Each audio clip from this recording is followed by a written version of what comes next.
I used to believe that love could conquer everything. That if your heart chose someone, the rest would somehow fall into place.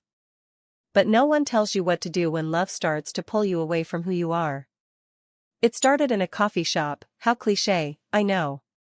He smiled at me like he already knew me.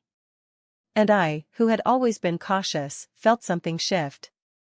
Daniel was kind, curious, and he listened in a way that made silence feel full instead of empty. I told myself it was harmless.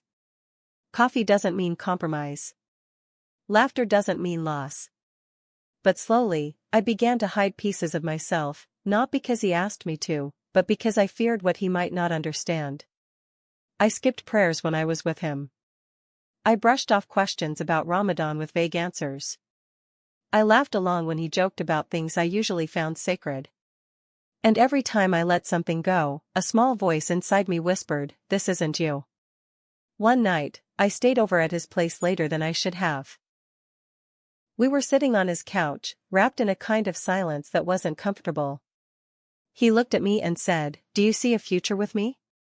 Because if you do, at some point, you'll have to choose." I didn't understand. Choose what? He didn't blink. Between your religion and us.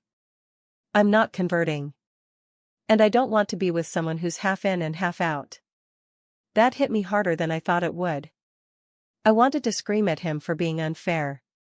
I wanted to beg him to understand that faith isn't something you switch off like a lamp. But mostly, I wanted to cry, for myself. Because I had let it get this far.